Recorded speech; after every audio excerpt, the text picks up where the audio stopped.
जय हिंद साथियों। Physical education word में आपका स्वागत है। साथियों, आज हम रक्त पढ़ेंगे तो पहले हम बेसिक चीज़ें देखेंगे। रक्त के कंपोजिशन के बारे में जानेंगे।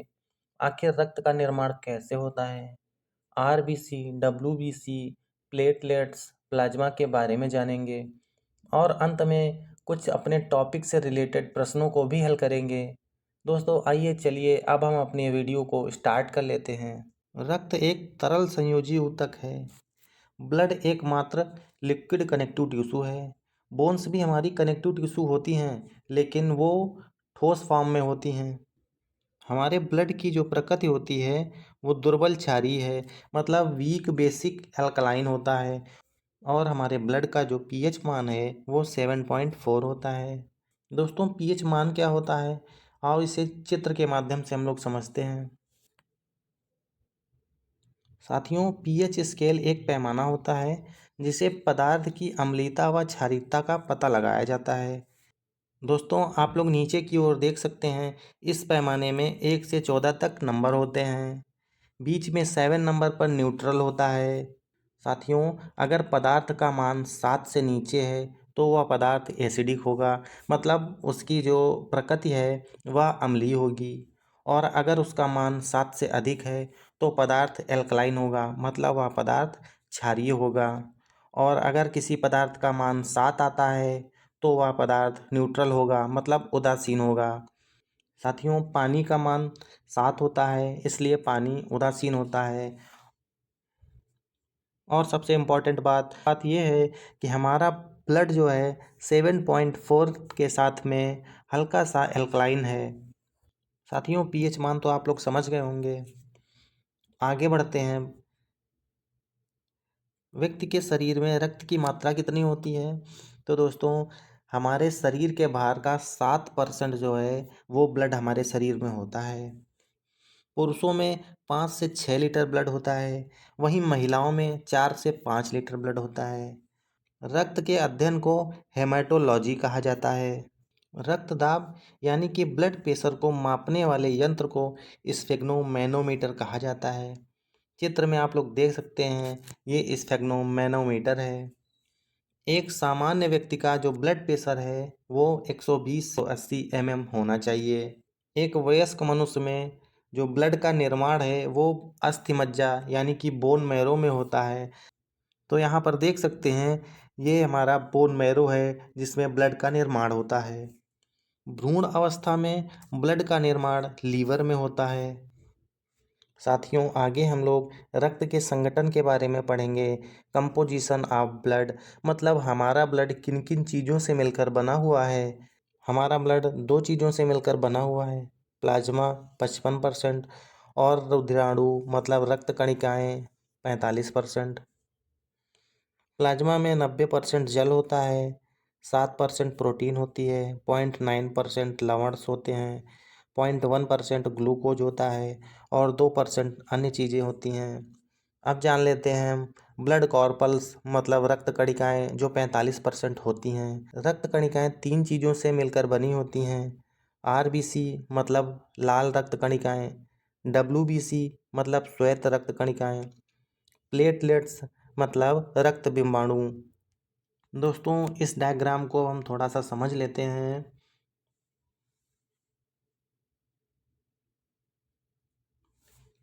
हमारा जो ब्लड है वो कई चीज़ों से मिलकर बना है। प्लाज्मा से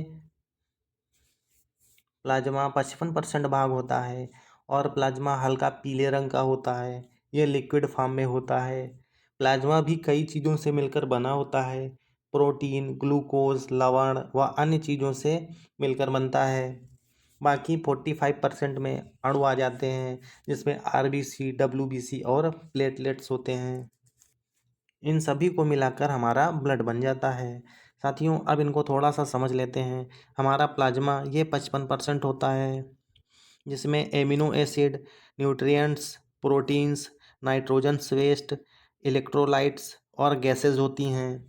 वहीं प्रोटीन में एल्ब्यूमिन, फाइब्रिनोजन और ग्लोबुलिन्स होते हैं। दूसरी तरफ हमारा कणिकाएँ होती हैं जो 45% भाग होती हैं, जिसमें डब्ल्यूबीसी मतलब ल्यूकोसाइट, प्लेटलेट्स और एरिथ्रोसाइट मतलब आरबीसी होता है। ल्यूकोसाइट डब्ल्यूबीसी को कहते हैं। डब्ल्यूबीसी का दो भाग होता है, ग्रेनुलोसाइट और एग्रेनुलोसाइट। ग्रेनुलोसाइट में तीन भाग होते हैं, न्यूट्रोफिल कोशिकाएं, बासोफिल कोशिकाएं और एसिनोफिल कोशिकाएं। वहीं एग्रेनुलोसाइट में लिम्फोसाइट कोशिका होती है और मोनोसाइट कोशिका होती है। साथियों, उम्मीद करता हूँ ये डायग्राम आपकी समझ में आया होगा। अब हम लोग वन बाय वन ब्लड के सभी कंपोनेंट्स को जानते हैं। प्लाज्मा से स्टार्ट करते हैं। आइए चलते हैं आगे। प्लाज्मा हमारे रक्त में तरल अवस्था में पाया जाने वाला भाग है। इसका 90% भाग जो है जल होता है। बिलीरुबिन के कारण इसका रंग हल्का सा पीला होता है। प्लाज्मा में जल की मात्रा 90% होती है। ग्लूकोज और खनिज लवण जो है ऊर्जा का निर्माण करते हैं।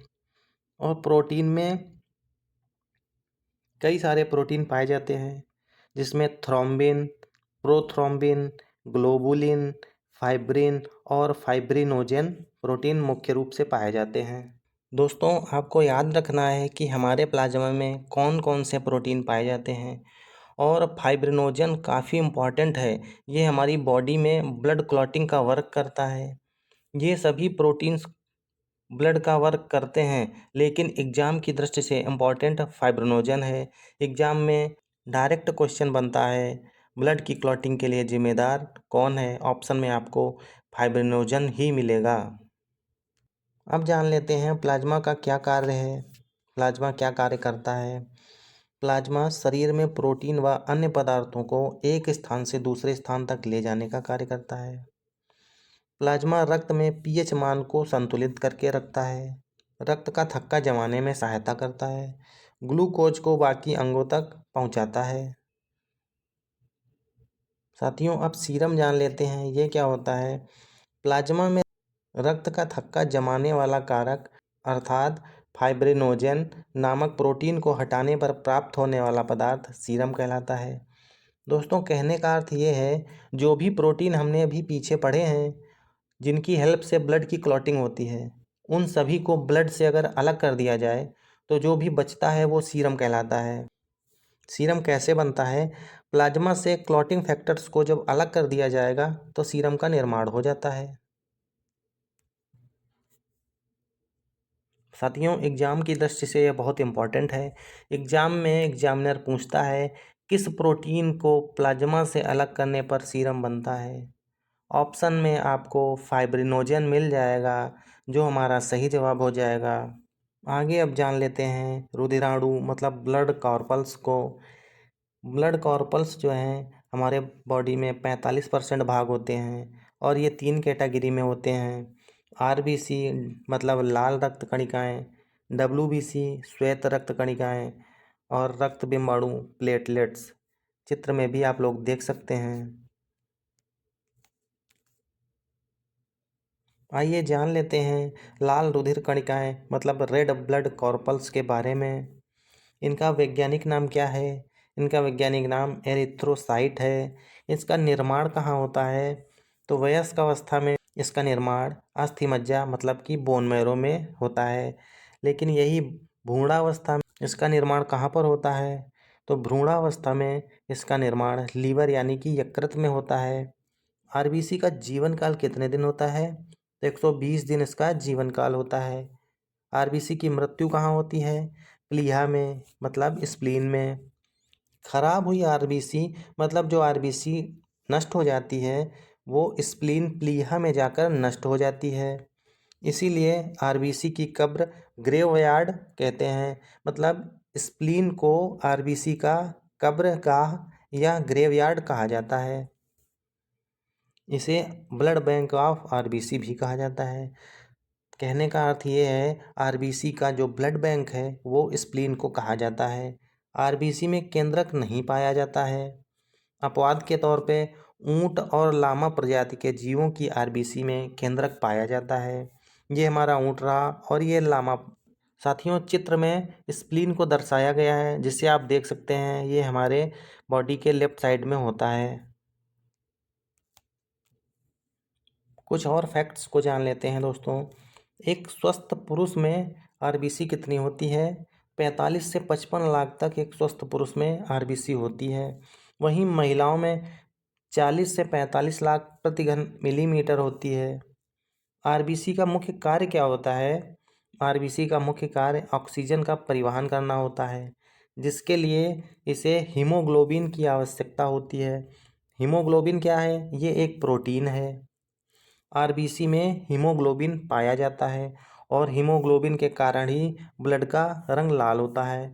तो साथियों, ब्लड का रंग लाल क्यों होता है? क्योंकि उसमें हीमोग्लोबिन मौजूद होता है। दोस्तों, थोड़ा सा हीमोग्लोबिन को अब समझ लिया जाए। हीमोग्लोबिन दो चीज़ों से मिलकर बना है, हीमेटिन और ग्लोबिन। हीमेटिन क्या होता है? यह एक लौह तत्व है जिसके कारण ब्लड का कलर रेड होता है। ग्लोबिन ग्लोबिन यह एक प्रोटीन होता है जो कि ऑक्सीजन एवं CO2 को शरीर के विभिन्न अंगों तक लाने और ले जाने का काम करता है। कहने का मतलब ये है, ग्लोबिन एक प्रोटीन है जो ऑक्सीजन और कार्बन डाइऑक्साइड को शरीर के विभिन्न अंगों तक लाता है और ले जाता है। कॉकरोच में सफ़ेद रंग का रक्त होता है। दोस्तों, फोटो में देख सकते हैं कॉकरोच का, इसका ब्लड सफ़ेद होता है क्योंकि इसमें हेमोलिम्फ पाया जाता है। हीमोग्लोबिन नहीं पाया जाता, इसमें हीमोलिम्फ होता है। ऑक्टोपस में नीले रंग का ब्लड होता है क्योंकि इसमें हेमोसाइनिन पाया जाता है। ब्लड में आरबीसी का नष्ट होना क्या कहलाता है? इसे हीमोलाइसिस कहा जाता है। जब हम सोते हैं तो आरबीसी की संख्या 5% तक कम हो जाती है। वहीं हाइट पर जब जाते हैं तब आरबीसी की संख्या 30% तक बढ़ जाती है। जब आरबीसी की संख्या घट जाती है तो एनीमिया नामक रोग हो जाता है। तो एनीमिया रोग में क्या होता है? Fe जो लौह तत्व है इसकी कमी हो जाती है, मतलब हमारे शरीर में खून की कमी हो जाती है। वहीं जब आरबीसी बढ़ जाती है तो इसे पॉलीसाइथीमिया कहते हैं। हाइट पर जाने पर गर्भधारण के समय स्किन पर धब्बे बन जाते हैं। आइए अब जान लेते हैं WBC मतलब वाइट ब्लड सेल्स के बारे में। WBC का वैज्ञानिक नाम ल्यूकोसाइट है। इसका निर्माण भी बोन मैरो में ही होता है और इसकी मृत्यु ब्लड में ही हो जाती है। WBC का जीवन काल कितना है? 2 से 4 दिन या 13 से 20 दिन। दोस्तों, बुक्स में 2 से 4 दिन या 13 से 20 दिन आपको ऑप्शन के अकॉर्डिंग लगाना है। फिजिकल एजुकेशन में 2 से 4 दिन माना जाता है, वहीं पैरामेडिकल में 13 से 20 दिनों तक माना जाता है। WBC में केंद्रक मौजूद होता है और WBC की जो संख्या है वो 8,000 से 10,000 के बीच में होती है। WBC का कार्य क्या होता है? तो WBC हमारे शरीर में प्रतिरक्षी तंत्र मतलब इम्यून सिस्टम को मजबूत बनाता है एवं रोगों से सुरक्षा प्रदान करता है। यह जीवाणुओं मतलब कि बैक्टीरिया को नष्ट करता है, इसलिए इसे शरीर की रक्षक गार्ड, सेल एवं रक्त का पुलिसमैन भी कहा जाता है। WBC के टाइप्स को जान लेते हैं। WBC 2 टाइप की होती है। नंबर 1 कणिका युक्त मतलब ग्रैनुलोसाइट्स। इसके 3 भाग होते हैं, न्यूट्रोफिल्स, बासोफिल्स और एसिनोफिल्स। न्यूट्रोफिल्स सर्वाधिक मात्रा में होती हैं, वहीं बासोफिल्स सबसे कम मात्रा में होती हैं। इसका दूसरा प्रकार है अकणिका युक्त मतलब एग्रेनुलोसाइट, जो 2 भागों में बटी है, मोनोसाइट और लिम्फोसाइट। WBC का जो सबसे बड़ा प्रकार है वो मोनोसाइट है और जो सबसे छोटा है वो लिम्फोसाइट है। साथियों, एग्जाम में जो क्वेश्चन आता है वो पूछा जाता है सबसे बड़ी WBC कोशिका कौन सी है, तो वो हमारी मोनोसाइट हो जाएगी और सबसे छोटी WBC लिम्फोसाइट होती है। WBC के प्रकार को जान लेते हैं। Granulocyte WBC। न्यूट्रोफिल कोशिकाएं सर्वाधिक मात्रा में होती हैं, 65% या बाहर से आने वाले जीवाणुओं पर सबसे पहले आक्रमण करती हैं और शरीर की रक्षा करती हैं। बासोफिल्स कोशिकाएं जो होती हैं ये संख्या में सबसे कम होती हैं, 1% या हमारे शरीर को एलर्जी से बचाती हैं। वहीं एसिनोफिल्स कोशिकाएं होती हैं, ये प्रोटोजोआ के संक्रमण से सुरक्षा करती हैं, स्किन के संक्रमण के समय इनकी संख्या में वृद्धि हो जाती है। अकणिका युक्त एग्रोनुलोसाइट WBC के बारे में जानते हैं। मोनोसाइट इसकी सबसे बड़ी आकार की WBC होती है। ये घाव भरने में मदद करती है। सबसे छोटी आकार की WBC लिम्फोसाइट को कहते हैं। यह मेमोरी सेल का निर्माण करती है। आगे बढ़ते हैं, अब प्लेटलेट्स के बारे में जानते हैं। प्लेटलेट्स का जो वैज्ञानिक नाम है वो थ्रोम्बोसाइट है। प्लेटलेट्स का निर्माण ये अस्थिमज्जा में होता है, मतलब बोन मैरो में होता है। और प्लेटलेट्स की जो मृत्यु है वो स्प्लीन में हो जाती है। प्लेटलेट्स में भी केंद्रक नहीं पाया जाता है। इनका जीवन काल 3 से 5 दिनों का होता है। प्लेटलेट्स का कार्य क्या होता है? रक्त का थक्का जमाने में ये हेल्प करता है। प्लेटलेट्स केवल स्तनधारियों मैमल्स में पाया जाता है। एक नॉर्मल व्यक्ति में प्लेटलेट्स की संख्या 1.5 लाख से 4.5 लाख तक होती है। रक्त बिंबाणु से संबंधित बीमारियां देख लेते हैं। हीमोफीलिया। तो हीमोफीलिया किस प्रकार की बीमारी है? हीमोफीलिया एक आनुवांशिक रोग है। आनुवांशिक रोग वो होते हैं जो पीढ़ी दर पीढ़ी आगे बढ़ते रहते हैं। हीमोफीलिया में क्या होता है?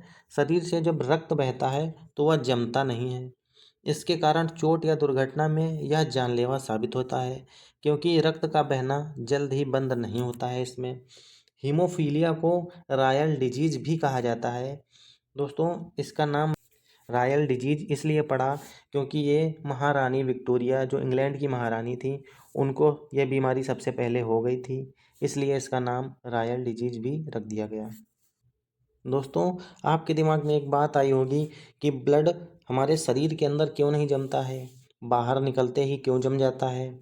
तो हमारे शरीर में हिपेरिन नामक पदार्थ होता है जो हमारी वाहिनियों में ब्लड को जमने नहीं देता है। आरबीसी की संख्या को जान लेते हैं।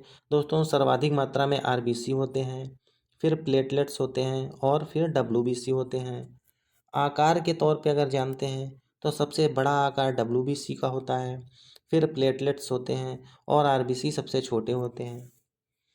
वहीं पर अगर अनुपात में देखा जाए तो 600 आरबीसी होंगे, तब एक WBC होगा और 40 प्लेटलेट्स होंगे। आगे जान लेते हैं ब्लड की क्लॉटिंग कैसे होती है। जब कटे हुए भाग में रक्त बाहर निकलता है तब जेली के रूप में कुछ ही मिनटों में जम जाता है। इसे रक्त का थक्का या ब्लड की क्लॉटिंग कहते हैं। अब दोस्तों, ये थक्का जमता कैसे है? थ्रोम्बोप्लास्टिन कैल्शियम के साथ में प्रोथ्रोम्बिन से क्रिया करके थ्रोम्बिन को बना देता है। अब थ्रोम्बिन फाइब्रिनोजन के साथ में क्रिया करता है और फिब्रिन को बनाता है। फिब्रिन हमारी ब्लड कॉर्पल्स मतलब रक्त कणिकाओं के साथ मिलकर ब्लड की क्लॉटिंग कर देता है।